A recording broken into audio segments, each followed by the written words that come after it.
आपका स्वागत है मेरे यूट्यूब चैनल मिथुन क्लासेस में। आज हम लोग शुरू करते हैं क्लास 10th साइंस का 2015 में पूछा गया प्रथम पाली का ऑब्जेक्टिव। साइंस 2015 में पूछा गया प्रथम पाली का objective class 10th Bihar board. शुरू करते हैं। पहला सवाल आपके सामने लिखा गया है कि किसी बल्ब से 1 मिनट में 120 कूलम आवेश प्रवाहित हो रहा है तो विद्युत धारा का मान क्या होगा। किसी बल्ब से 1 मिनट में 120 कूलम आवेश प्रवाहित हो रहा है तो धारा का मान क्या होगा। हम लोगों ने पढ़ा होगा फॉर्मूला Q बराबर होता है IT, जिसमें Q जो है वह आवेश है, I जो है वह विद्युत धारा है, T जो हमारा है वह समय है और समय को जो यहाँ लेना है सेकेंड में लेना है। तो Q का मतलब आवेश, आवेश दिया है 120 तो हम लोग लिखेंगे 120 और I गुना T का मतलब समय, और समय लेना है सेकेंड में। तो यहाँ 1 मिनट है तो 1 मिनट को बदलेंगे सेकेंड में तो हो जाएगा क्या सेकेंड, 60 सेकेंड। तो I का जब मान निकालेंगे हो जाएगा तो 120 बटा हो जाएगा 60, 60 गुना 120 अर्थात I इज इक्वल टू हो जाएगा कितना, 2 एम्पियर। तो इसका सही ऑप्शन नंबर क्या हो जाएगा, 2 एम्पियर। ऑप्शन नंबर हो जाएगा बी। ऑप्शन नंबर क्या हो जाएगा, बी, 2 एम्पियर हो जाएगा। अगले सवाल को चलें तो अगला सवाल कहता है स्पेक्ट्रम प्राप्त करने के लिए स्पेक्ट्रम प्राप्त करने के लिए किसका उपयोग किया जाता है। स्पेक्ट्रम को हम लोग कहते हैं वर्णपट। हिंदी में क्या कहते हैं, स्पेक्ट्रम को हिंदी में वर्णपट कहा जाता है।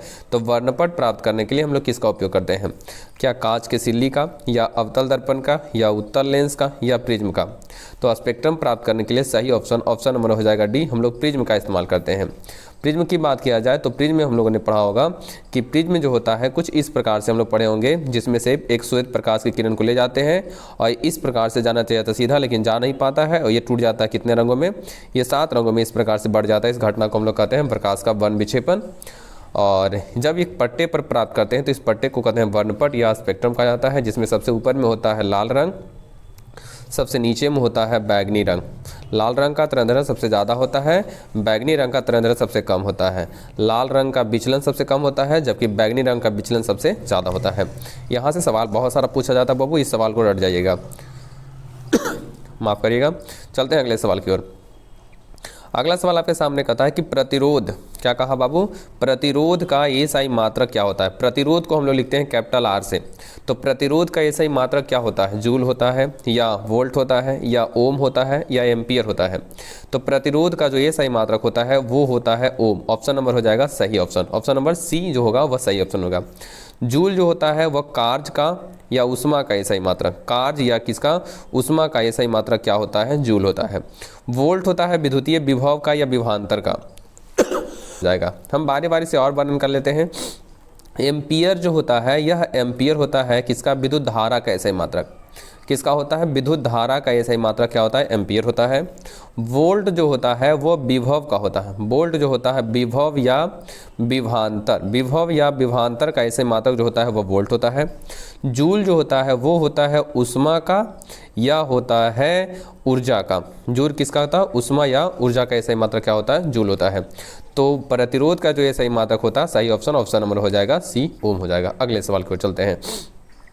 अगला सवाल आपके सामने कहा गया है कि विद्युत परिपथ में विद्युत धारा की माप किससे किया जाता है। जब किसी चालक तार से विद्युत धारा प्रवाहित होती है ना, तो उस धारा का माप हम लोग किससे करते हैं, वोल्ट मीटर से करते हैं, या एमीटर से करते हैं, या गैल्वेनोमीटर से करते हैं, या इनमें से कोई नहीं। तो विद्युत परिपथ में जब धारा का माप किया जाता है तो वो क्या आता है, एमीटर से। किससे किया जाता है, एमीटर से। और एमीटर को बाबू जोड़ा जाता है काफ़ी महत्वपूर्ण श्रेणी क्रम में। मोस्ट इंपॉर्टेंट सवाल है यह है, श्रेणी क्रम में जोड़ा जाता है किसको, एमीटर को।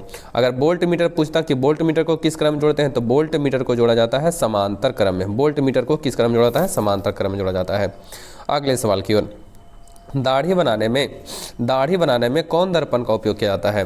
दाढ़ी बनाने में इसी को कहा जाता है हजामत। दाढ़ी बनाने में पूछा जाए या हजामत बनाने में कौन से दर्पण का उपयोग करते हैं, क्या समतल दर्पण, या अवतल दर्पण, या उत्तल दर्पण। तो इसका सही ऑप्शन नंबर हो जाएगा बी, अवतल दर्पण का उपयोग करते हैं। अवतल दर्पण का उपयोग किया जाता है दाढ़ी बनाने में। दाढ़ी बनाने में कौन दर्पण, अवतल दर्पण का उपयोग किया जाता है। बता दें अवतल दर्पण का उपयोग और कई जगहों पे किया जाता है। पहला तो हो गया दाढ़ी बनाने में अवतल दर्पण। दूसरा अगर हम बात करें तो सर्च लाइट में भी कौन दर्पण? अवतल दर्पण। तीसरा बाबू सोलर कुकर की बात किया जाए, सोलर कुकर में कौन दर्पण? अवतल दर्पण। चौथा अगर हम बात कर लेते हैं तो हेडलाइट में कौन दर्पण? हेडलाइट को अग्रदीप कहा जाता है, अग्रदीप कहा जाता है। अग्रदीप में कौन दर्पण? तो अवतल दर्पण। आगे हम बात कर लेते हैं रोगियों के कान नाक गला जब चेक किया जाता है ना, कान नाक गला इत्यादि जब चेक किया जाता है तब पर भी कौन दर्पण का उपयोग किया जाता है? तो अवतल दर्पण का उपयोग किया जाता है। इन सभी तरह से याद रखना। हम बात कर लेते हैं उत्तल दर्पण। उत्तल दर्पण का उपयोग कहाँ किया जाता है? तो सबसे पहला ऑब्जेक्टिव पूछा जा चुका है कई बार, पथ से दृश्य, पथ से दृश्य, पथ से दृश्य के रूप में, या साइड मिरर इसको कहते हैं, साइड मिरर कहा जाता है, side mirror, MIRROR, side mirror के रूप में भी किसका उपयोग किया जाता है? तो उत्तल दर्पण। और दूसरा गली के स्ट्रीट लाइट में, गली के स्ट्रीट लाइट में भी किसका उपयोग किया जाता है? तो उत्तल दर्पण का उपयोग किया जाता है। अगले सवाल को चलते हैं। अगला सवाल आपके सामने कहा गया कि किस उपकरण में धन और ऋण का चिन्ह नहीं होता है? इनमें से कौन सा उपकरण? एमीटर में, या वोल्ट मीटर में, या कुंडली में, या विद्युत सेल में? मतलब कौन सा ऐसा उपकरण है जिसमें न धन और न ही ऋण का चिन्ह होता है? किस में? तो ऑप्शन नंबर इसका सही ऑप्शन नंबर हो जाएगा सी, कुंडली में धन और ऋण का कोई चिन्ह नहीं होता है। किसमें? कुंडली में न धन का और न ही ऋण का चिन्ह हो जाता देखा जाता है। अगला सवाल की ओर चले। अगला सवाल आपके सामने कहा गया सरल सूक्ष्मदर्शी का उपयोग कहाँ करते हैं? सरल सूक्ष्मदर्शी का उपयोग कहाँ किया जाता है? सरल सूक्ष्मदर्शी का उपयोग कहाँ किया जाता है? अवतल दर्पण या उत्तल दर्पण? सॉरी, क्वेश्चन में क्या था कि सरल सूक्ष्मदर्शी में किसका उपयोग किया जाता है? सरल सूक्ष्मदर्शी में किसका उपयोग किया जाता है? क्वेश्चन गलत पड़ गया था। सरल सूक्ष्मदर्शी में किसका उपयोग? अवतल दर्पण या उत्तल दर्पण, या अवतल लेंस या उत्तल लेंस? तो सरल सूक्ष्मदर्शी में उत्तल लेंस का उपयोग करते हैं। ऑप्शन नंबर हो जाएगा डी। सरल सूक्ष्मदर्शी में किसका उपयोग? उत्तल लेंस का उपयोग करते हैं। उत्तल लेंस को याद रखिएगा कहा जाता है अभिसारी लेंस। कौन लेंस? अभिसारी लेंस। और अवतल लेंस को कहा जाता है अपसारी लेंस, अपसारी लेंस। लेकिन दर्पण में यह उल्टा हो जाता है, दर्पण में यह उल्टा हो जाता है। अगले सवाल को चलते हैं। अगला सवाल कहता है नीला थोथा। क्या कहा बाबू? नीला थोथा, जिसको तूतिया भी कहते हैं, का रासायनिक सूत्र क्या होता है? नीला थोथा या तूतिया का रासायनिक सूत्र क्या होता है? CuSO4 × 7H2O, या CuSO4 × 5H2O, या CuSO4 × 4H2O, या CuSO4 × 10H2O? इसका सही ऑप्शन नंबर हो जाएगा बी, CuSO4 × 5H2O होता है नीला थोथा। एक आता है हरा थोथा। हरा थोथा का याद रखना है FeSO4 × 7H2O। क्या होता है? FeSO4 × 7H2O। हरा थोथा का सूत्र होता है FeSO4 × 7H2O, FeSO4 × 7H2O। चलते हैं अगले की ओर। अगला सवाल आपके सामने कहा गया है कि निम्नलिखित में कौन लवण है? HCl या NaOH या K2SO4 या NH4Cl? NH4 यहाँ लिखा हुआ है NH4Cl, NH4Cl। बताओ कौन हमारा लवण है? तो सही ऑप्शन नंबर सी हो जाएगा। इसको रटने के लिए बोला गया था, हुआ था कि K2 जो SO4 आएगा, K2 जो SO4 आएगा, K2SO4 सॉरी, K2 जो SO4 आएगा, किधर चला गया? K2 जो SO4 आएगा, ये जो हमारा है, ये K2 SO4 जो है एक प्रकार का हमारा क्या है? लवण है। क्या है बाबू? लवण है। K2 SO4 जो है ना एक प्रकार का हमारा क्या है? लवण है, याद रखिएगा। चलते हैं अगले सवाल की ओर। अगला सवाल की बात किया जाए तो अगला जो सवाल है वो 10 नंबर का सवाल में कहता है, ध्यान दीजिएगा, कि नाइट्रोजन में, किसमें? नाइट्रोजन अणु में कितने सहसंयोजक बंधन होते हैं? नाइट्रोजन अणु में कितने सहसंयोजक आबंधन होते हैं? तो अगर नाइट्रोजन के बीच बात किया जाएगा तो 3 याद रखिएगा, पहला सवाल। दूसरा, अगर ऑक्सीजन के बीच कहा जाए तो 2 याद रखिएगा। तीसरा सवाल, हाइड्रोजन के बीच कह दिया जाए तो 1 याद रखिएगा। चौथा सवाल, क्लोरीन के बीच कह दिया जाए तो 1 याद रखिएगा। 5वां सवाल और बच गया, ये काफ़ी बार पूछा जा चुका है। नाइट्रोजन के बीच 3, ऑक्सीजन के बीच 2, हाइड्रोजन के बीच 1, क्लोरीन के बीच कितना बाबू? 1। ये सवाल इतना याद रखिएगा। तो कहा गया नाइट्रोजन अणु में कितने सहसंयोजक आबंधन होते हैं? तो नाइट्रोजन में हमारा क्या हो जाएगा? 3 हो जाएगा। ऑप्शन नंबर हो जाएगा डी। ऑप्शन नंबर क्या हो जाएगा? डी। चलते हैं आगे। संगमरमर का रासायनिक सूत्र बताइए क्या होगा? संगमरमर का रासायनिक सूत्र क्या होता है? संगमरमर का रासायनिक सूत्र क्या ऑप्शन ए होगा, या बी, या सी, या डी? पहचानिए, बहुत इजी सवाल, बहुत ही इजी सवाल है कि संगमरमर का रासायनिक सूत्र क्या होता है। तो CaCO3 ऑप्शन नंबर हो जाएगा ए, CaCO3 ऑप्शन नंबर ए हो जाएगा। अगर यही रहता, बहुत सारे यहाँ से हम चेक कर लेते हैं बाबू, बताइए। पहला हम लोग चेक कर लेते हैं, बूझा हुआ चूना। क्या पहला हमने कहा बूझा हुआ चूना का बताइए क्या होता है। तो बूझा हुआ चूना का हो जाता है CaOH का होल ट्वाइस। दूसरा सवाल, अगर हम बोलें कली चूना का क्या होगा, बताइए तो कली चूना का क्या होगा। तो कली चूना का हो जाएगा CaO। इसी कली चूना को कहते हैं बिना बूझा हुआ चूना का जाता है। तीसरा अगर हम बात कर लेते हैं संगमरमर, तो हमने देख लिया CaCO3 होता है बाबू, याद रखिएगा संगमरमर का CaCO। ओजोन का बताओ, ओजोन का क्या होता है। तो ओजोन का सूत्र होता है O3। ओजोन का क्या होता है O3 होता है। आज में ब्लीचिंग पाउडर, ब्लीचिंग पाउडर का क्या होता है। ब्लीचिंग पाउडर का CaOCl2, bleaching powder CaOCl2, bleaching powder CaOCl2। इनो, इनो आप जानते हैं, इनो, इनो का क्या होता है MgOH का होल ट्वाइस, MgOH का होल ट्वाइस। इस इनो का जो pH मान होता है वह 10.5 होता है। इनो का pH मान 10.5 होता है। अगला सवाल आपके सामने क्या कहता है, वन संपदा का एक उदाहरण है, निम्न में कौन जो है ना वह वन में रहने वाला एक हिस्सा है। क्या मिट्टी या लकड़ी या तांबा या एल्युमिनियम, कि निम्न में कौन वनों का एक भाग है। तो ऑप्शन नंबर हो जाएगा बी, लकड़ी। लकड़ी जो हो जाएगा ना वो वन संपदा का एक क्या हो जाएगा, भाग हो जाएगा। चलते हैं अगला सवाल। अगला सवाल भी काफ़ी महत्वपूर्ण कहा गया है, ध्यान दीजिएगा। चीनी का रासायनिक सूत्र क्या होगा।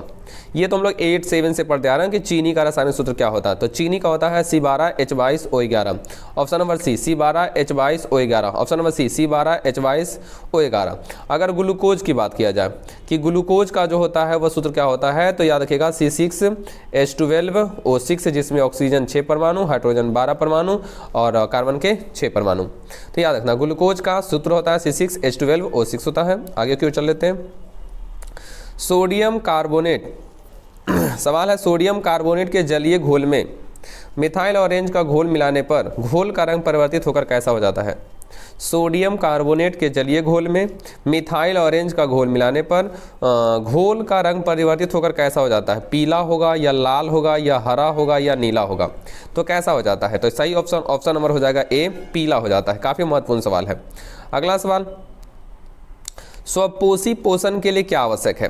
स्वपोषी पोषण का मतलब वह पोषण जिसमें कोई पेड़ पौधा अपना भोजन स्वयं निर्माण करता है, स्वयं निर्माण करता है, उसको हम लोग स्वपोषी पोषण कहते हैं। और स्वपोषी पोषण के अंतर्गत में केवल जो आता है वह हरे पेड़ पौधे आते हैं। कौन आते हैं, हरे पेड़ पौधे, जिसमें क्लोरोफिल की मात्रा पाई जाती है और अपना भोजन का निर्माण खुद करते हैं। तो इनमें से सही ऑप्शन हो जाएगा सभी के सभी। ऑप्शन नंबर ए भी हो जाएगा, ऑप्शन नंबर बी होगा, option number C, option number D. तो इनमें से हम मारेंगे किसको, डी को मारेंगे। किसको मारेंगे बाबू, डी को मारेंगे। कि स्वपोषी पोषण के लिए क्या आवश्यक है, तो ऑप्शन नंबर हो जाएगा डी, सभी के सभी ऑप्शन के हुआ, सभी के सभी। ऑप्शन नंबर हो जाएगा डी, ऑप्शन नंबर क्या होगा, डी। अगले सवाल की ओर चलते हैं। ये जो हम सवाल करवा रहे हैं बाबू 2015 का हो रहा है फर्स्ट सिटिंग, 2015 का फर्स्ट सिटिंग जो बिहार बोर्ड में पूछा जा चुका है, बिहार बोर्ड में ये पूछा जा चुका है 10th में। उसका हम लोग ऑब्जेक्टिव देख रहे हैं, जो 20 ऑब्जेक्टिव पूछा जाता था पहले उसका ऑब्जेक्टिव को देख रहे हैं। ध्यान दीजिएगा, काफ़ी महत्वपूर्ण होते जा रहा है और बहुत इजी ऑब्जेक्टिव पूछा गया। आप ध्यान दीजिए, आराम से मार सकते हैं। हमें मारने से पहले आप टिक मारिए ताकि ये पता चल पाएगा कि आप सही जा रहे हैं, कितना 20 में 20 मार रहे हैं या 20 में कुछ और कमता जा रहा है। विश्वास है 20 में 20 आप लोग मार ही लीजिएगा।